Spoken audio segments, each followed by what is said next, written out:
Kita akan melanjutkan pembahasan kita hari ini tentang 33 karya dahsyat Roh Kudus dalam kehidupan orang percaya. Sama-sama bilang sama saya, Roh Kudus berkarya dahsyat dalam hidup saya. Amin. Kenapa kita perlu deklarasikan? Kita mau pastikan, kita yakin bahwa apapun yang terjadi dalam hidup kita, dunia nggak bisa atur kita, setan nggak bisa kendalikan kita, karena semua dalam hidup kita diatur oleh Roh Kudus. Dan kalau Roh Kudus yang atur hidup kita, semua pasti beres. Sama-sama bilang semua pasti beres. Kita bisa melihat karya Roh Kudus begitu komprehensif. Sementara ada banyak gereja yang masih mempersoalkan bahwa karya dahsyat Roh Kudus hanya dua, karunia atau buah-buah roh. Dan itu pun masih diperdebatkan, apakah karunia yang lebih penting ataukah buah-buah roh. Sementara kita sudah jalan begitu jauh, ada begitu banyak karya Roh Kudus. Karena saya percaya Roh Kudus adalah sesuatu yang sangat esensial dalam hidup iman Kristen. Kalau saudara tanya sama saya, kenapa? Karena Yesus sendiri berkata, sebagai pesan terakhir Yesus sebelum dia naik ke sorga, kamu jangan kemana-mana, kamu tunggu di sini sampai kamu diperlengkapi dengan kuasa. Makanya Yesus bilang, terlebih baik aku pergi. Karena kalau aku pergi, Roh Kudus akan turun bagi kamu. Dan Yesus bilang, walaupun aku naik ke sorga, aku tidak tinggalkan kamu sebagai yatim piatu. Aku memberi seorang penolong lain yang akan menyertai kamu. Amin. Berarti dari sini kita tahu Roh Kudus sangat penting. Sama-sama bilang sama saya, Roh Kudus sangat penting. Makanya Alkitab bilang, barang siapa yang dipimpin oleh Roh Allah adalah anak Allah. Yesus tidak bilang barang siapa yang masuk gereja dia adalah anak Allah. Pertanyaan saya, orang yang masuk gereja pasti anak Allah enggak? Kira-kira orang yang masuk gereja adalah anak setan enggak?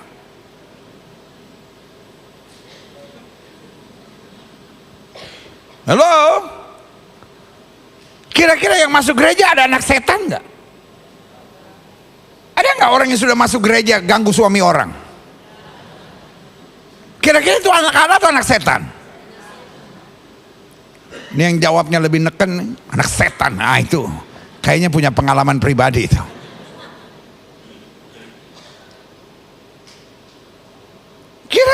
Kira-kira ada nggak orang yang udah masuk gereja masih hidup minum mabuk, judi? Kira-kira ada nggak? Dan buat saya orang itu bernama apa?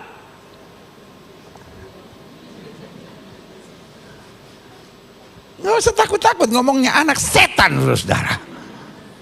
Kira-kira ada nggak orang udah masuk gereja masih lakukan hubungan seks sebelum nikah? Anak Tuhan? Anak Tuhan? Haleluya, haleluya. Oh. Itu anak setan yang nyeludup masuk gereja. Gak usah wajah saudara kayak dikasihan-kasihanin gitu dong. Saya ngomong gitu deh. Kayaknya gue banget tuh. Tapi barang siapa yang dipimpin oleh Roh Allah akan senantiasa melakukan segala sesuatu yang Allah kehendaki dalam hidupnya. Setuju? Katakan amin. Sama-sama bilang, saya mau jadi anak Allah. Amin. Nah ini yang kita mau belajar. Salah satu karya dahsyat Roh Kudus dalam kehidupan kita. Kenapa kita menjadi anak Allah yang penuh kuasa? Karena salah satu karya dahsyat Roh Kudus dalam kehidupan kita membuat kita memahami nubuatan Alkitab. Saya percaya apapun yang kita pahami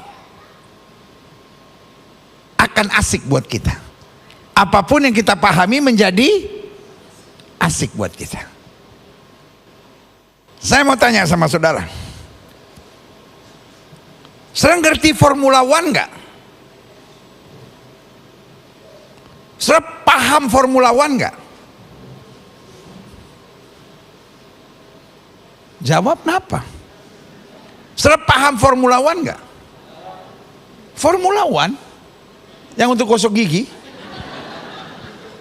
balapan mobil yang seru itu.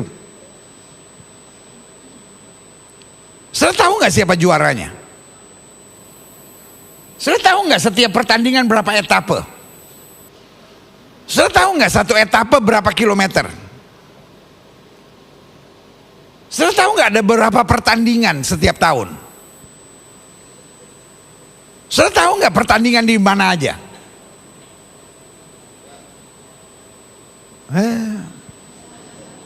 Kelasnya cuma futsal sama bulu tangkis doang. Kalau saudara nggak paham, lalu saudara nonton tiba-tiba ada tayangan itu, kira-kira saudara lewatin nggak? Ngapain cuma muter-muter gak jelas begitu? Iya tuh. Saya punya teman paham banget, sampai dia tahu kalau ganti ban tuh harus berapa detik. Jadi kalau lagi ganti ban dia lihat jam, wah kelewatan nih, atau dia, wih cepat sekali, ribet dia. Dia bilang, pendeta, ini kan begini.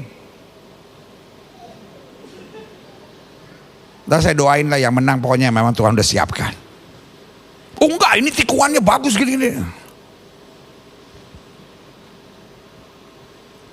Saya punya teman satu lagi paham banget soal golf. Orang kalau paham golf itu asik buat dia. Satu kali saya ke rumahnya diajak nonton live ESPN golf. Dalam hati saya, aduh, dosa apa sampai gue suruh nonton gini ya? Karena volley walaupun kita nggak ngerti, tapi kalau kita nonton masih seru. Wah, seru. Basket, walaupun kita nggak ngerti masih seru. Lari sana, lari sini, minimal kita lihat ada yang bergerak.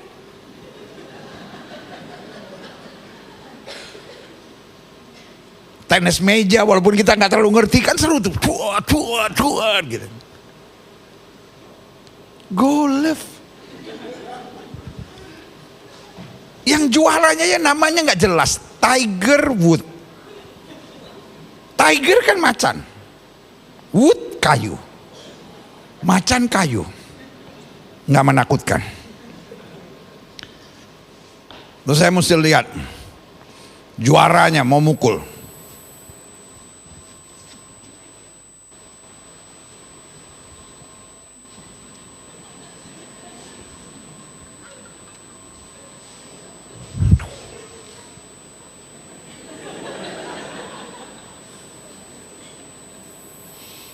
Serunya di mana?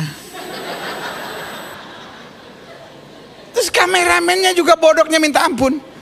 Bolanya naikkan gitu. Terus dia zoom. Sampai jatuh lagi.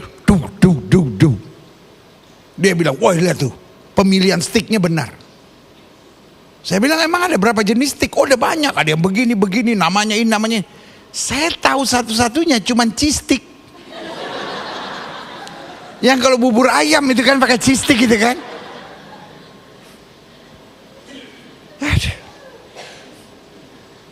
Karena saya nggak paham, jadi nggak asik. Ada banyak orang bertahun-tahun jadi Kristen nggak tertarik Alkitab. Dia baca Alkitab karena harus, tapi bukan sesuatu yang menarik. Karena tidak paham. Padahal Alkitab as a Google Map, Alkitab itu sebagai peta jalan dalam kehidupan kita. Dimanapun kita berada, situasi apapun kita hadapi, ketika kita berjalan dalam tuntunan firman, kita selalu melihat jalan kemenangan oleh karena kuasanya yang sempurna. Berikan tepuk tangan yang meriah buat Tuhan. Firman Tuhan bilang begini, 2 Petrus 1 ayat 16 sampai 21. Sebab kami tidak mengikuti dongeng-dongeng isapan jempol manusia. Nah, kita dibesarkan dibesarkan dari kehidupan yang penuh dongeng. Kita dibesarkan dari kehidupan yang penuh dongeng. Kalau kita ketemu teman dan udah bergaul lama-lama dia tanya begini, sio lu apa sih? Kita nggak ngerti langsung bilang sio. Sio siapa? Sio lu. Oh, sio mamae.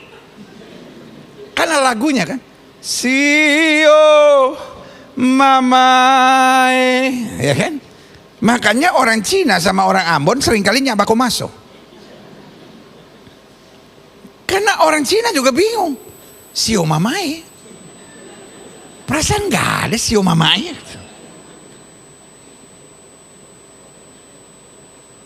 Kita hidup pada budaya di mana kadang-kadang orang tanya, lu lahirnya bulan apa?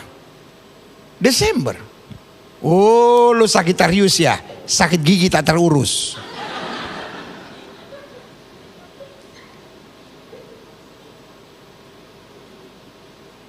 Makanya tidak sedikit orang di depan kamarnya dia tulis Taurus boy, Aries girl, TikToknya Gemini girl 7431. Kita hidup pada budaya yang penuh dongeng. Kalau tangan kita gatel, kayaknya mau dapat duit. Hati-hati, jangan-jangan eksem kumat. Kita hidup pada budaya yang ketika tiba-tiba kupu-kupu masuk rumah,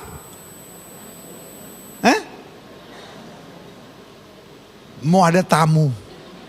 Lu pikir lu pejabat? Tamu siapa lagi yang mau datang? Terus kalau mata kita kedut-kedut gitu, mau ngelihat orang jauh. Lu aneh-aneh aja lu. Iya kan? Kalau lidah kita kegigit, ada yang ngomongin, so seleb lu. Siapa pula yang mau ngomongin lu? Lu aja oon kegigit lidahnya gak mau ngaku. Kita hidup pada budaya dimana kalau cewek nyapu gak bersih, mamanya bilang, lu kalau nyapu yang bersih, ntar kalau enggak lu kawin sama orang bopeng. Dan kita hidup pada dongeng-dongeng seperti itu. Kalau saya udah gagal ya saya gak bisa maju. Kalau saya lahir dari keluarga miskin ya saya nggak bisa berhasil. Kalau hidup saya penuh dengan masalah ya hidup saya penuh dengan tekanan.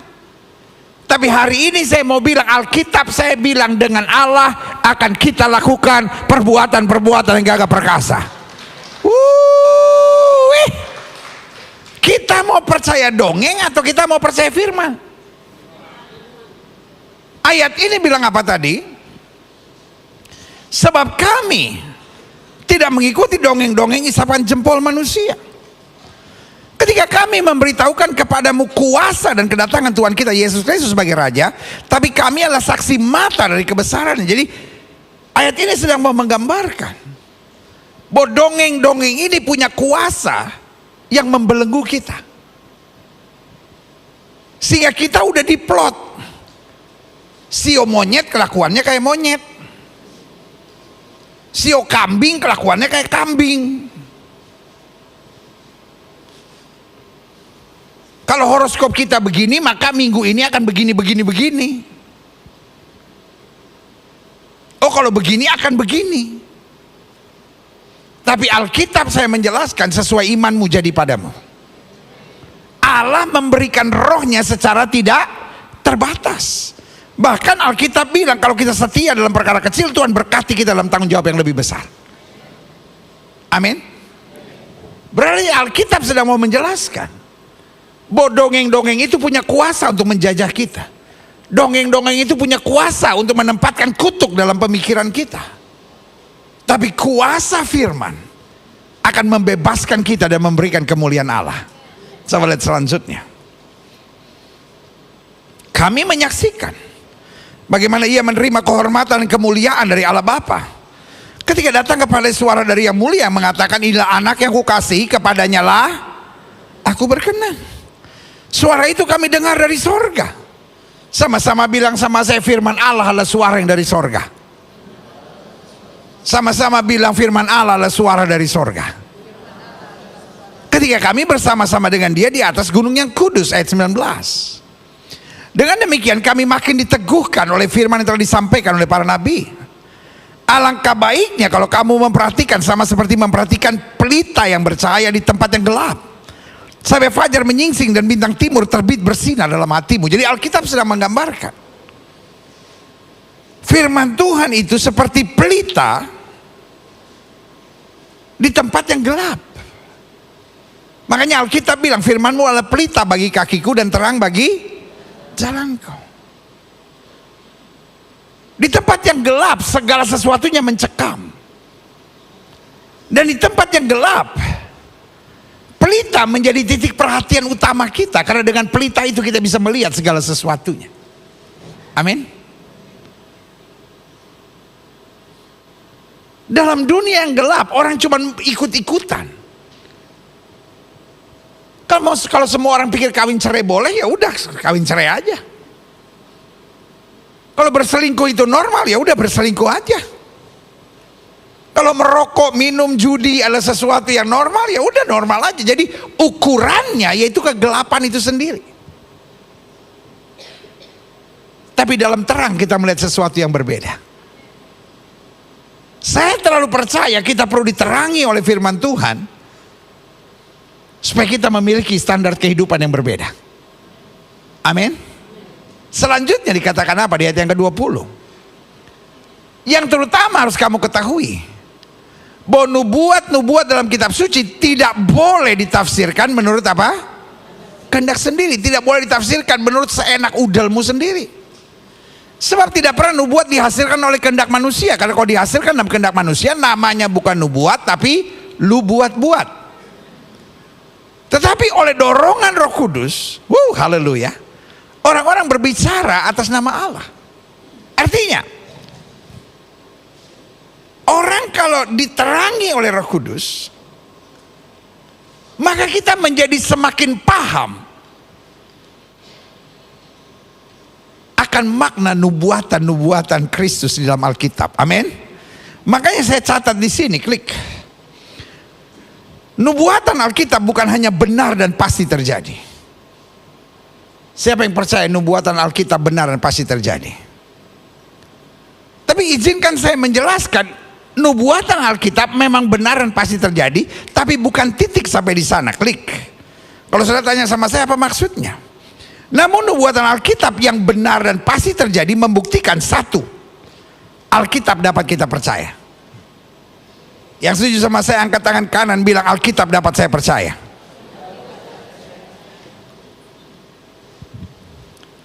Kenapa banyak orang sedang meninggalkan imannya?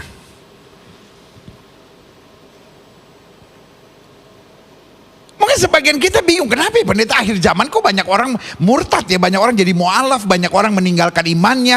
Nah saya mau bilang Alkitab sudah menyatakan itu. Betul nggak Alkitab berkata di masa-masa terakhir akan banyak orang meninggalkan imannya? Betul? Banyak orang akan menjadi murtad. Kenapa murtad? Karena berbagai hasutan. Ada orang-orang yang bingung sambil berkata, berarti Allah kita tiga dong. Ada Bapa, Anak, Roh Kudus. Masa Bapa menjadi manusia? Allah menjadi manusia, kan saya nggak ngerti. Pertanyaan saya, susahnya di mana? Allah mau jadi manusia terlalu gampang. Setuju? Tetapi yang ribet sekarang manusia mau jadi Tuhan. Betul?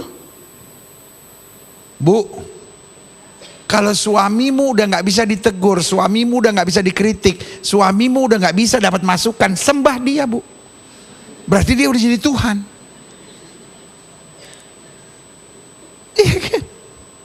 Ngerti nggak maksud saya? Jadi hasutan-hasutan ini kadang-kala membuat kita jadi bingung. Karena kita sudah nggak meyakini bahwa Alkitab itu benar.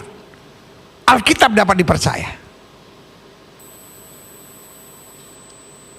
hari ini saya hanya mau ingatkan, perasaan kita tidak selamanya bisa dipercaya. Nggak ada yang bilang amin. Perasaan kita nggak selamanya bisa dipercaya. Setuju? Bu, perasaan ibu selalu benar? Bu, perasaan ibu selalu benar? Kayaknya sih benar terus. Nah itu, mari kita menyembah ibu dalam roh dan kebenaran. Pak,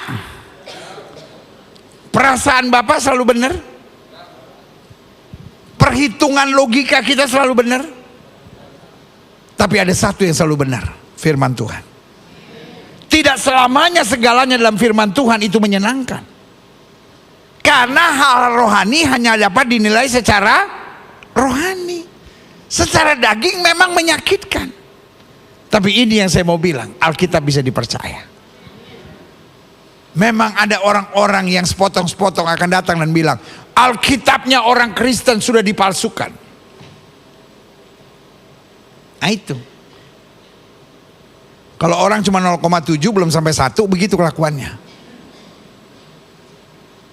Alkitabnya orang Kristen sudah dipalsukan. Cari dong yang benar. Loh, kalau saudara mengerti dunia hukum ada istilah begini, barang siapa yang mendalilkan dia harus membuktikan. Jadi kalau ada orang bilang sama saudara Alkitab orang Kristen sudah dipalsukan, tanya sama dia kapan dipalsukannya, siapa yang memalsukannya, tolong yang aslinya dikasih ke saya. Karena Alkitab kita morally right. Alkitab kita secara moral hebat. Betul? Coba. Alkitab bilang, kalau seorang tampar pipi kiri kasih pipi kanan, moralnya right nggak? Benar nggak? Kalau yang palsu aja bilang tampar pipi kiri kasih pipi kanan, terus yang asli bilang apa? Sebelum ditampar tonjok.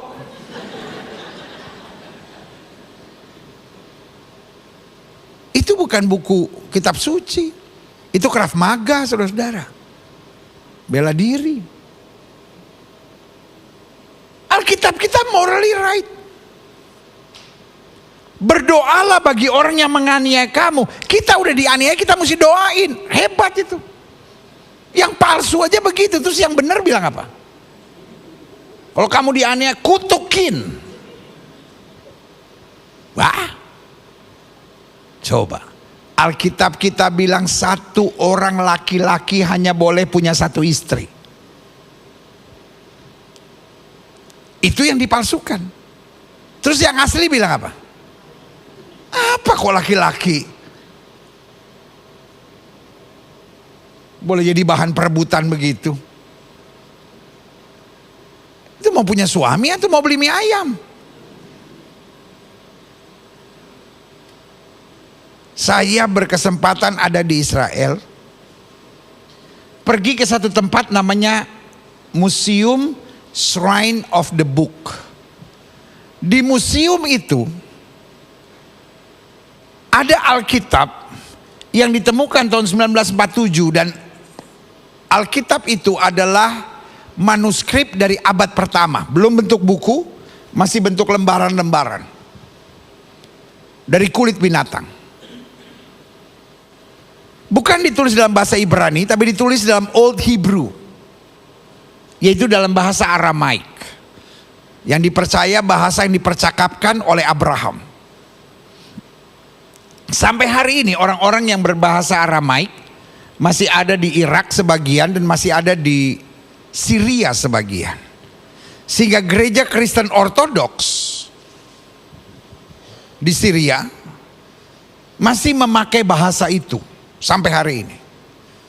Kebetulan ada beberapa teman saya masih memakai bahasa itu. Saya minta tolong untuk dia membacakannya dalam bahasa Aramaik. Lalu setelah itu saya minta dia bacakan dalam bahasa Ibrani.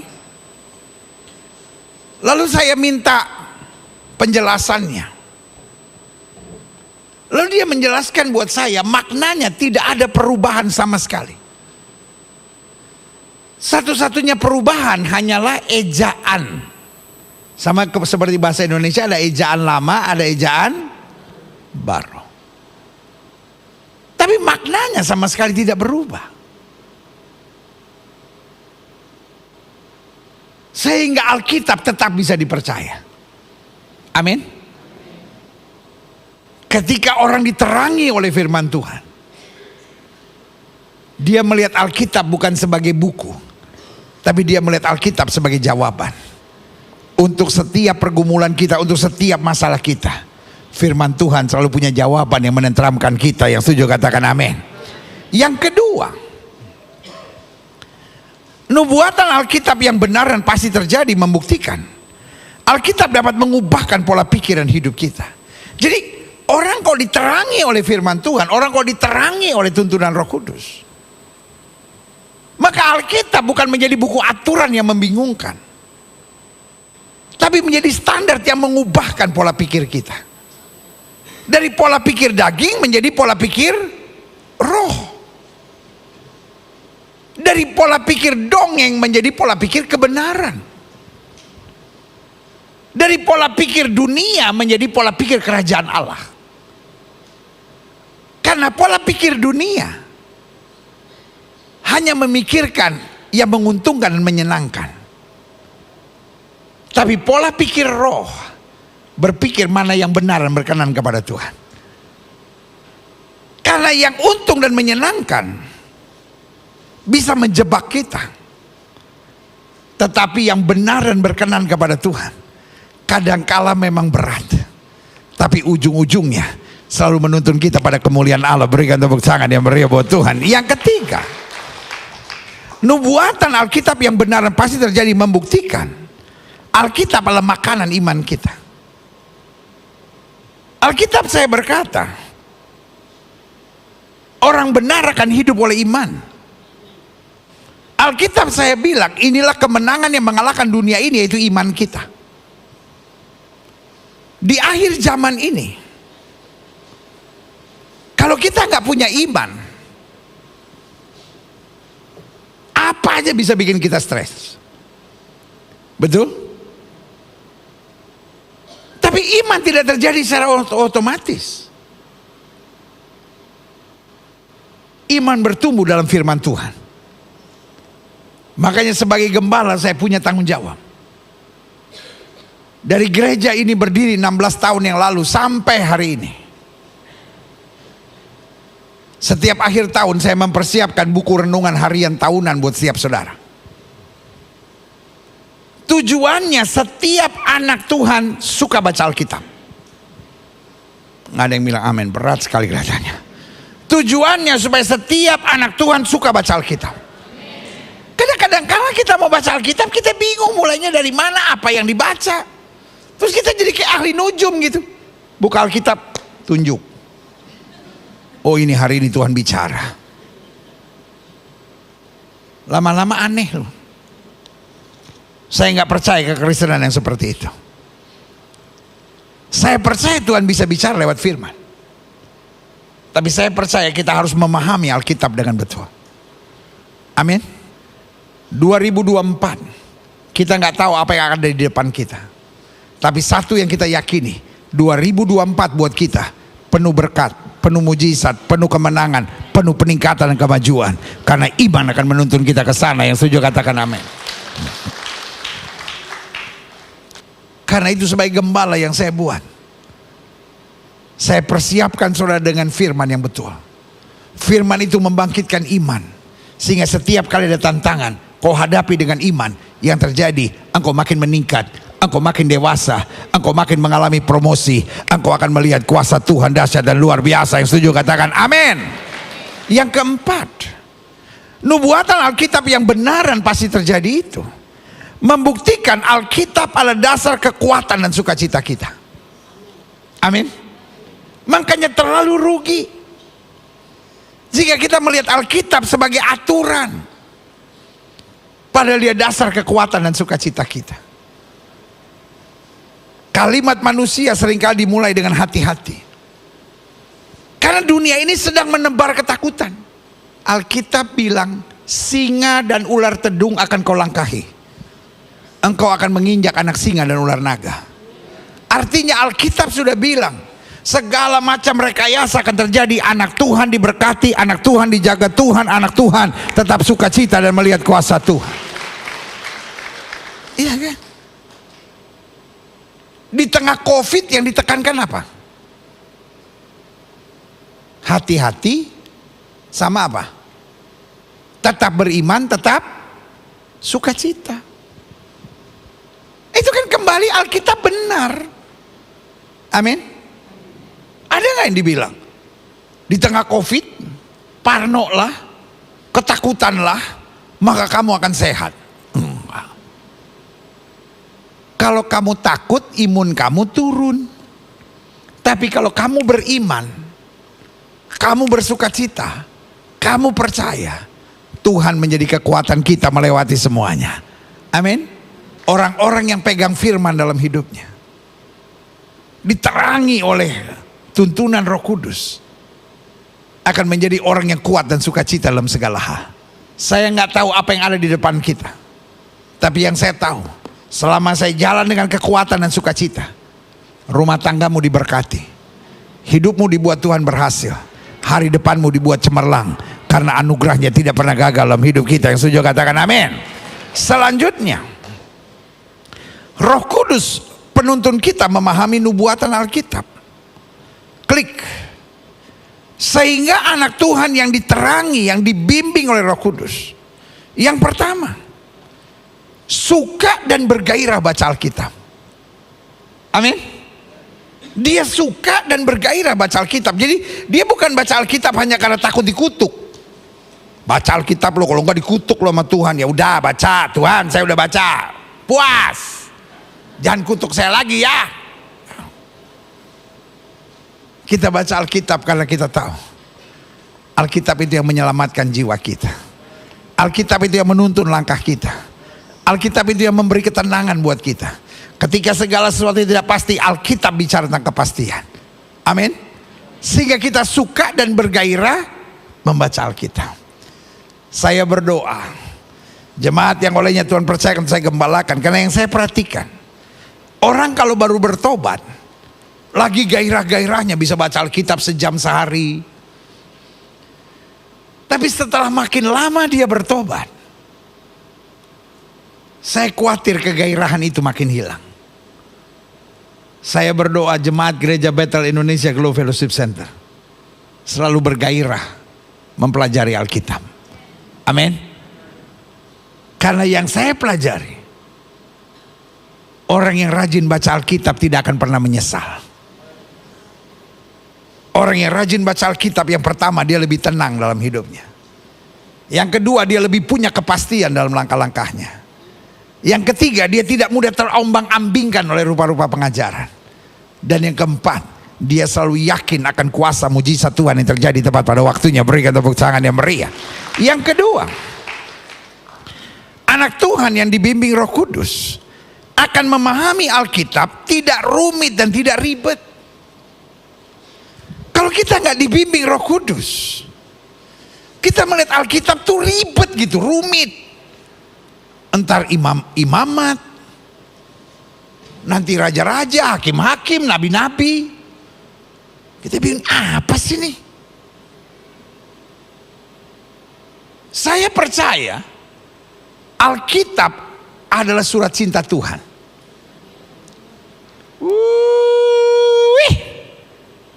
Alkitab adalah surat cinta Tuhan. Yang bilang amin-amin pasti 40 tahun ke atas. Sebab kita yang umurnya 40-50 tahun ke atas, itu masih menganggap surat cinta itu penting. Kita dekap di dada sambil tidur. Karena cuma itu modal satu-satunya. Zaman itu gak bisa kirim foto. Zaman itu gak ada WA. Zaman itu satu-satunya kontak kita adalah surat cinta. Kita bisa memahami tuntunan-tuntunan Alkitab. Makanya saya percaya orang yang dituntun Roh Kudus gak akan ribet. Pak, Pak, istrimu ribet nggak Pak? Bapak-bapak yang istrinya ribet, saran saya, setiap bulan hubungi sekretariat minta baptis, supaya terus dikuatkan setiap hari.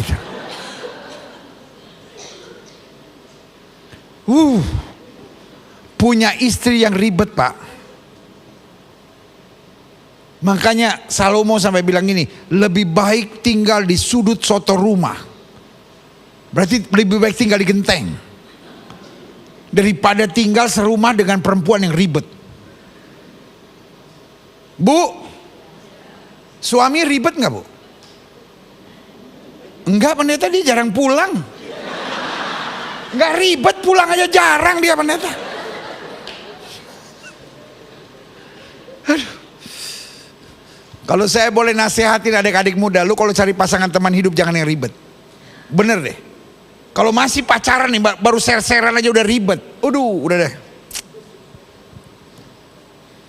Mendingan piara anjing daripada punya pacar begitu.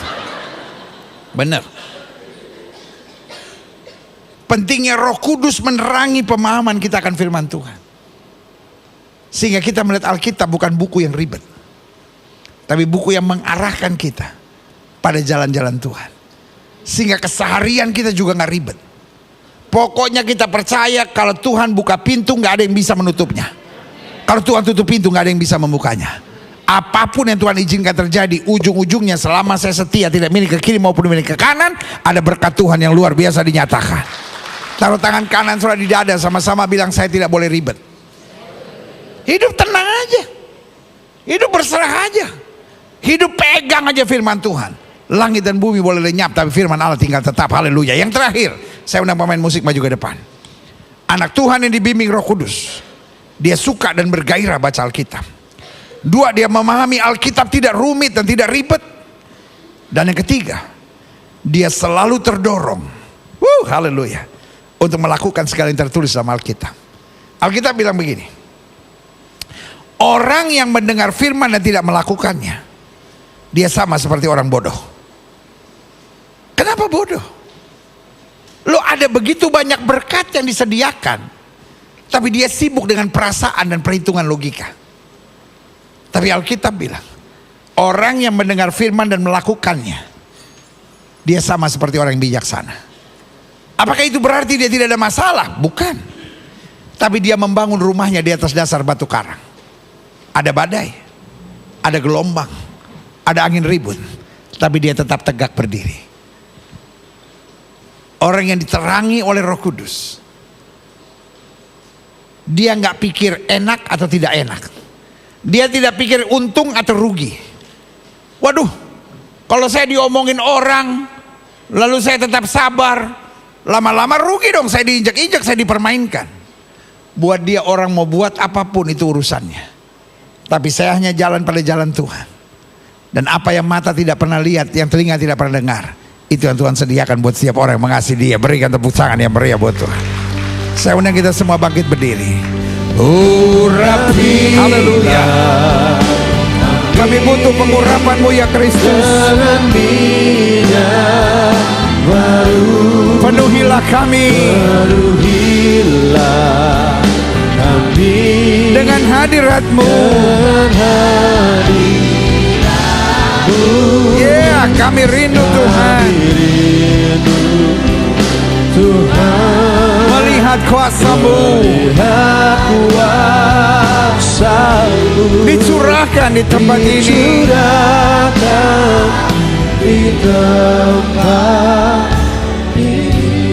Musik main dengan sangat lembut. Setiap mata terpejam, setiap kepala tertunduk, setiap hati terangkat pada Tuhan. Biarlah kita disadarkan bahwa Roh Kudus perlu mengurapi kita, Roh Kudus perlu menerangi kita, sehingga kita paham akan nubuatan Alkitab. Firman Tuhan tidak lagi menjadi aturan buat kita, tapi menjadi love letters, menjadi surat cinta yang olehnya kita suka, kita bergairah hidup dalam firman, yang mengubahkan pola pikir kita. Sehingga kita nggak lagi berpikir untung rugi, kita nggak lagi berpikir nyaman atau tidak nyaman, tapi kita berpikir bagaimana saya hidup benar dan berkenan kepada Tuhan. Karena hal-hal rohani hanya dapat dinilai secara rohani. Betul daging kita semakin merosot, tapi roh kita diperbaharui sehingga kita nggak hidup dalam daging tapi hidup dalam tuntunan roh.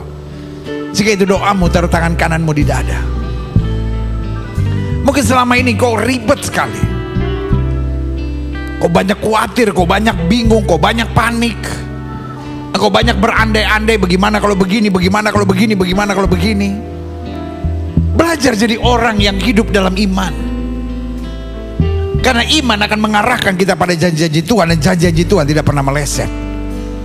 Jika itu doamu, taruh tangan kananmu di dada. Ketika Kristus menerangi firman-Nya dalam hidup kita, maka kita akan dipimpin oleh Roh Allah, dan kita akan menjadi anak-anak Allah.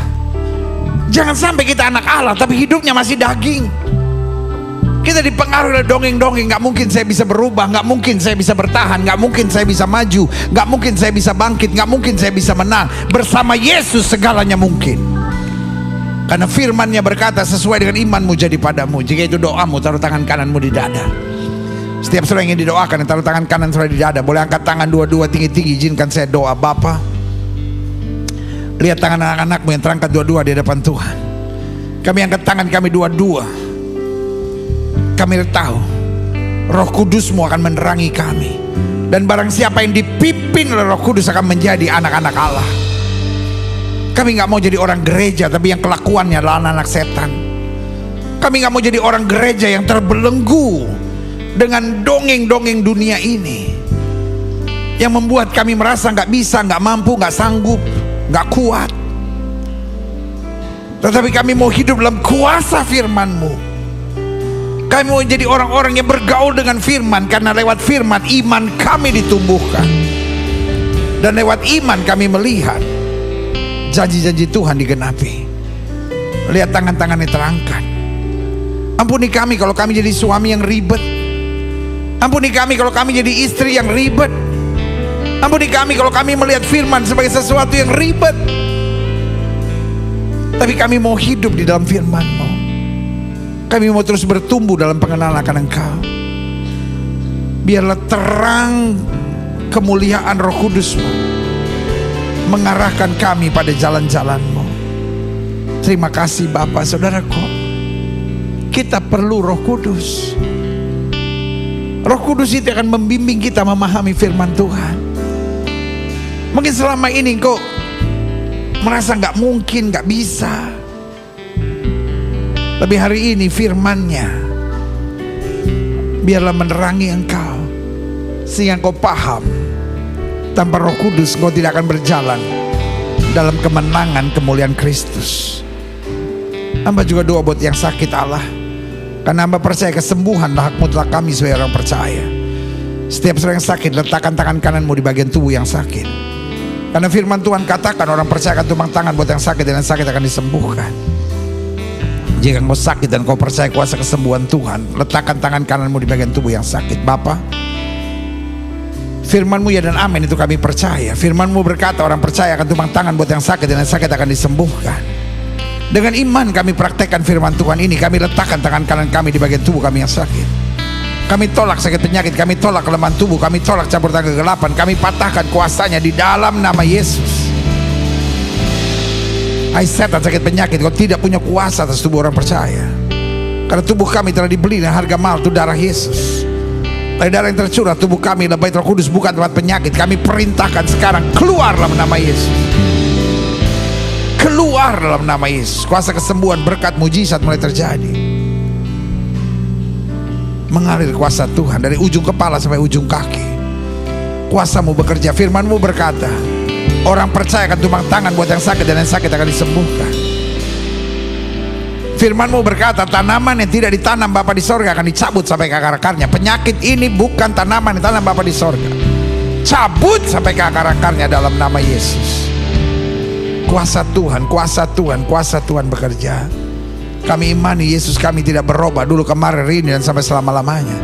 Dengan iman kami nyatakan oleh bilur-bilur Kristus, kami yang percaya sudah dijamah dan disembuhkan Tuhan dengan kuasa-Mu yang luar biasa. Haleluya.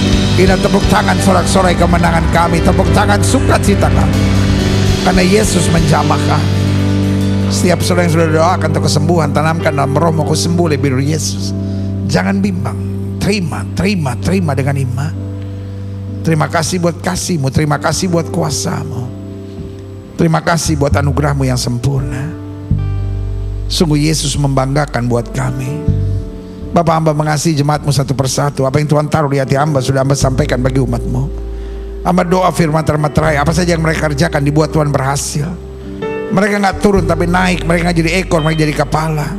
Hari-hari yang penuh mujizat boleh menjadi bagian hidup mereka. Keluarga mereka boleh diberkati dan hidup mereka boleh mengandalkan Tuhan dan dekat Tuhan saja. Bangsa negara kami Indonesia, selamatkan ya Allah, damai sejahtera atas Indonesia. Umat mayoritas di bangsa ini Tuhan bimbing, Tuhan sertai, Tuhan bawa pada damai sejahtera dan keselamatan.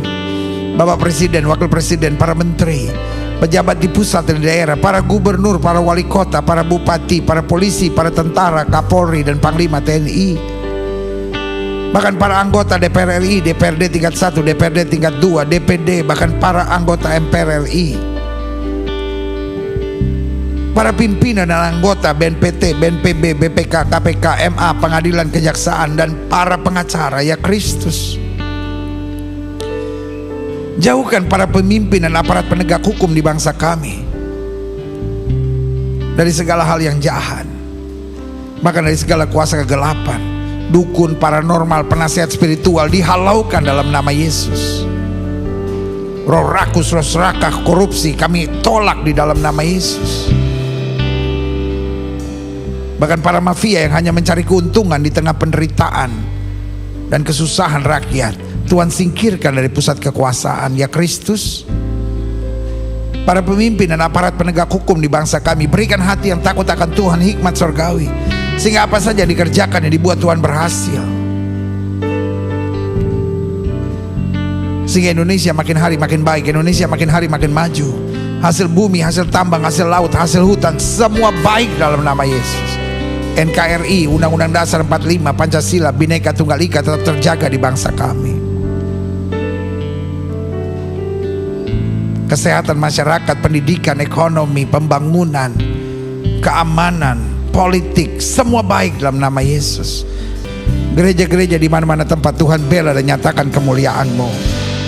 Gerejamu di tempat ini, Gereja Bethel Indonesia Glow Fellowship Center, Tuhan pakai terus untuk menegakkan kerajaan Allah dalam kebenaran dan kasih. Dan akhirnya setiap kami, biarlah kami diterangi oleh Roh Kudus, menjadi orang-orang yang bergaul dengan firman Tuhan dan mentuntaskan amanat agung Kristus, pergi beritakan Injil pada setiap makhluk. Di dalam nama Yesus kami berdoa, dan kami siap jadi pelaku-pelaku firman. Yang siap jadi pelaku-pelaku firman, sama-sama kita katakan amin. Beri tepuk tangan yang meriah buat Tuhan. Silahkan duduk. Tuhan memberkati Bapak Ibu Saudara sekalian. Haleluya. Kitalah orang-orang berbahagia itu, karena orang-orang berbahagia adalah orang yang menerima firman dan mempraktekkannya dalam kehidupannya sehari-hari. Haleluya, puji Tuhan.